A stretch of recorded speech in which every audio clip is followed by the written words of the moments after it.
Šodien raidījumā skatieties, Ruckas muižā top Latvijas nākotnes pļava. Ikšķilē seniori izveidojuši pavāra grāmatu. Lietotne Varu daru uzrunā jauniešus.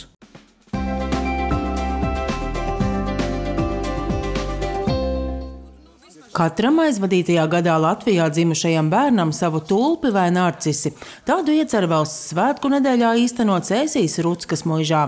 Puķideja patiesībā divi tādi lieli postamenti. Pirmais ir man izbrīnīja pagājušā gada zemā dzimstība Latvijā. Ja mums ir pēdējos 100 gados viszemākā dzimstība, manuprāt, par to vajadzētu sabiedrībai satraukties un pats par sevi kā politiķiem domāt. Un ņemot vērā Launčplēša dienas pieredzi, man liekas, ka tas tāds ļoti labs ir, kā varētu cilvēkus iesaistīt iekš kaut kā, jo Latvijas jau skatās tā kā ziemeļniecisks, ka viņš ziemā iekapsulējās savā migā un ārā neizlien. Bet Launčplēša diena lieliski parāda, ka mums tomēr vajag socializēties, mēs gribam būt kopā. No selekcionāra Jāņa Dukaļska ar viņa svētību ir sagādāts tulpes un narcis, kas Latvijā ir izaudzēti. Šeit ir mikslis tulpju un narcišu no pašām agrākajām šķirnītēm līdz vēlākajām. Tā, manuprāt, ir tiešām ļoti laba tradīcija, un cik es zinu, Latvijā ir populāras dabiskās pļavas. Tās tagad ir modē, viņas ierīko, viņas kopju un uztur, bet pavasara sīpolpuķu pļava, tāda Latvijā, cik es zinu, šī būs pirmā. Gluži parasta dobe gan tā nebūs, drīzāk tiešām pļava. Tas ir tad, ja veido pavasara sīpolu puķu dobju stādījumus. Arī tā, protams, var darīt, bet šī gadījumā tā būtu ļoti milzīga dobe, kurai pēc tam būtu jādomā, ko mēs tur liekam pēc tam, jo mēs zinām, ka pavasara sīpolu puķis tur, kur zied, pēc tam laksti viņām nokrīt, un tā ir brīva, tukša dobe.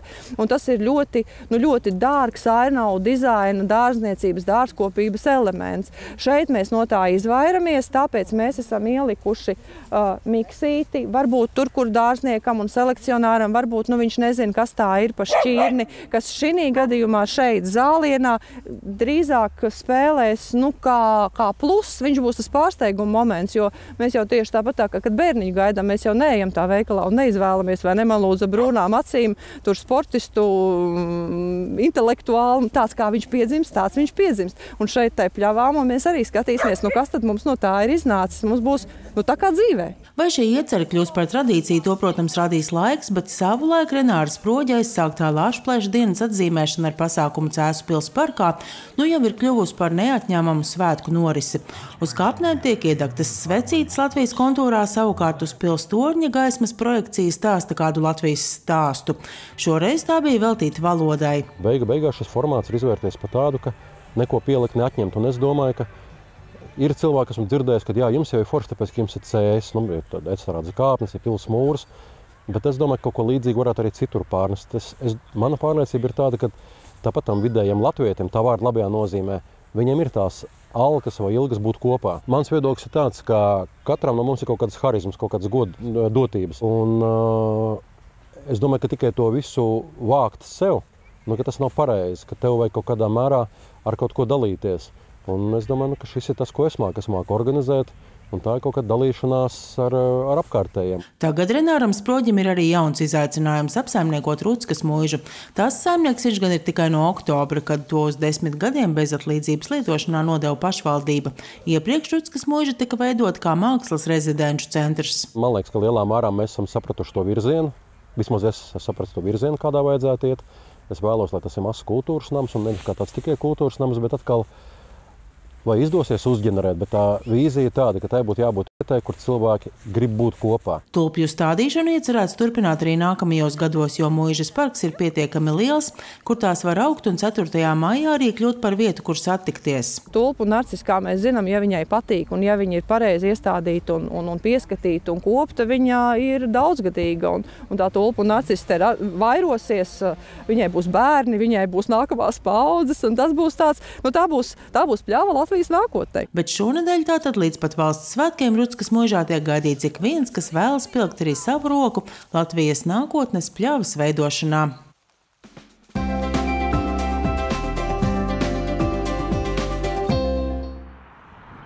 Nu pat Ikšķelē atklāta pavāra grāmata no senioru virtuves. Tajā apkopotas Ikšķeles senioru skolas, kā arī dažas Lielvārdes pensionāru biedrības pārstāvju iecienītākās receptes, kas ir iegūtas dzīves laikā. Ikšķeles senioru skolas vadītājs stāsta, ka ēdiens latvietim ir kaut kas īpašs, ar to mēs atšķiramies no daudzām citām tautām. Mēs redzam, ka tas ēdiens, tas ir viena no tām formām, kā vecvecāki rūpējas par saviem bērniem. Kā viņi parāda to savu mīlestību, to savu pieķeršanos. Un tad mēs nolēmām, ka tas ir kaut kas, ko var atstāt kā mantojumu nākamajām paudzēm, bērniem, bērniem, lai arī viņi var mantot šīs receptes un veidot šo galdu kopību un tādu satikšanos arī ar ēdienu palīdzību. Jā. Ar receptēm ir dalījušies 30 seniori. Pavāra grāmatā aprakstīts, kā gatavot uzkodus, otros ēdienus, zupas, desertus un konservas, kā arī pievienoti senioru padomi, lai ēdiens izdotos vēl garšīgāks. Visvairāk pārstāvēti saldie ēdieni. Savukārt, ja lasītājs vēlas redzēt savu recepti vienkopas pie senioru receptēm, to var uzrakstīt grāmatas pēdējā lapusē.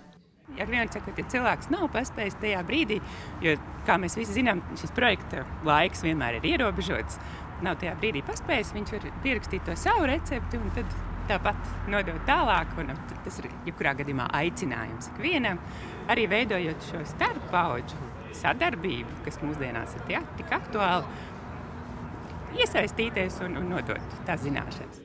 Ideja par pavāra grāmatu Ikšķeles senioru skolas vadītājai jau radusies aizvadītā gada rudenī, kad uzsākot mācību gadu tika veidota konserva degustācija. Tajā brīdī es redzēju, ka ir tāds bagātīgs zināšanas, un tomēr kaut kas, ar ko cilvēki ir gatavi dalīties. Un tas bija tāds aizmetnis. Un, protams, arī klausoties, kā cilvēki stāsta, seniori stāsta par to, kā viņi gatavojas, ka ciemosies viņu bērni un mazbērni, viņi diezgan bieži viņi saka, es pagatavoju to šubiņu. Un tajā ir tik daudz sirsnības, un tad man likās, tas tā viss kopā varētu būt tāds labs projekts. Ikšķeles senioru skolas vadītāji uzsver, ka lielākais ieguvums no pavāra grāmatas ir, ka pateicoties grāmatai notiek paudžu satikšanās, kas mūsdienās ir ļoti svarīga. Seniori paši apjauš, ka viņos ir iekšā šīs zināšanas, ko viņi var nodot citiem, un kad arī mazbērni ierauga, kad viņi var paņemt mantojumā, paņemt līdzi kaut ko, gan recepti, gan tās attiecības, un tas var būt viņu stiprinājums. Grāmatas būs pieejamas novada bibliotēkās, kā arī e-grāmatas formātā. Emīlija Anspaka, Kristaps Dravinieks, Vidzemes televīzija.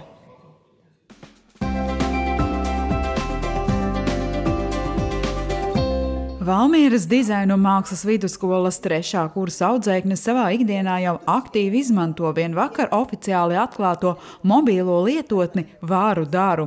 Meitenes rāda uzdevumus, kurus sākotnēji izvēlējušās veikt, lai vēlāk jau izvirzītu sev krietni augstākus mērķus. Šodien saliku, kad es nomazgāšu traukus pēc ēšanas, izķemēšu matus, arī celšos un iešu gulēt vienā un tajā pašā laikā, kas vēl ir jāizpilda. Un, protams, došos uz skolu un ieradīšos laicīgi un paēdīšu veselīgas pusdienas. Un katru to lietu vienkārši var uzspiest šitien te un atzīmēt, kā man veicās ar to. Jaunietes mobilās lietotnes Vāru daru izstrādē piedalījušās kopš pavasara. Meitenes ieteikušas, ko viņas vēlas tajā redzēt, kā arī pašas testējušas, kā viņuprāt lietotne darbojas. Kādreiz jau vajag kaut kāda tāda kā ideja, vienkārši labi aizej un izdara to. Un tad šis ir tas tāds kā grūdienis, kas tev pasaka, labi, tu esi šajā vietā, šajā laikā, tu tagad izdari šo uzdevumu. Un tad ar laiku tu pierod pie tā uzdevuma un tu jūties drošāks par to visu. Un beigās jau tev visa dzīve uzlabojās no tā, ko tu apgūsi. Ideja par šādas mobilās aplikācijas izstrādi pieder organizācijai Mana balss. Tās vadītājs RTV stāsta, ka lietotnes pamatā ir līdz šim uzkrātās zināšanas par demokrātiju, pilsonisko un politisko līdzdalību. Taču pats galvenais ir jauniešos veicināt vēlmi domāt, ko ik viens var darīt, lai nākotnē Latvija būtu katra cilvēka sapņu zeme. Nav tāda lieta kā bezjēdzīgi cilvēki, nav tāda lieta kā bezjēdzīgi pilsoņi, nav tāda lieta kā bezjēdzīgi darbiņi. Ja mēs visi kopā mazos darbiņus darām, tas nekas, ka mēs vienatnē nevaram gāzt kalnus, bet visi kopā mēs spējam gāzt kalnus. Un līdz ar to dari mazu darbiņu, bet dari to ik pa laikam. Un tu redzēsi, ka jā, lietas kļūst aizvien labākas un labākas. Valmieras dizaina un mākslas vidusskolas vēstures un sociālo zinību skolotāja, kura kopā ar audzēkņiem darbojusies pie aplikācijas izveides, norāda, ka tieši mazie darbiņi, kā sakārtot savu istabu vai saklāt gultu, sākotnēji iespējams palīdzēs kļūt aktīvākiem tiem jauniešiem, kuru ikdienā valda zināms hauss. Tāpat laikā lietotnē iekļaut arī krietni sarežģītāki un nopietnāki uzdevumi. Iet sociālos medijos un ķert Kremļa troļļus. Tur vajag tik daudz prasmes, tev vajag saprast, kas tas tāds ir, kas tie troļi, ko viņi dara, tad to informāciju, ko tu sociālos medijos izvērtēt, vai šis ir troļļa darbs, vai šis ir tomēr vienkārši nemākulīgi vietējais uzrakstīt, izglītot, un tā ir mediju pratība, tā ir kritiska domāšana, informācijas meklēšana, tas ir tāds smags un liels kopums, kas lielai daļai pieaugušo mūsdienās nav. Nevar noliegt, ka jauniešu uzmanību mūsdienās piesaista galvenokārt pasaulē populārās sociālo mediju platformas, taču, kā norāda skolas audzēknis, jaunā lietotne ir gana vienkārša, tāpat laikā pietiekami saistoša jauniešu auditorijai. Tāds sajūta, ka šāda aplikācija varētu konkurēt ar, vismaz citām aplikācijām varētu arī izdzīvot, jo ir arī, ir daudzas aplikācijas, kas īstenībā visādus vai paradumus, vai kaut ko, ka tu vari sekot līdzi, ko tu dari. Un man liekas, ka šī aplikācija varēs izdzīvot. Lietotnes izstrādē un testēšanā piedalījušies arī Rīgas 3. ģimnāzijas un Iecavas vidusskolas audzēkņi, savukārt to programmējuši speciālisti no Ukrainas. Laura Jansone, Marks Ēķis, RTV.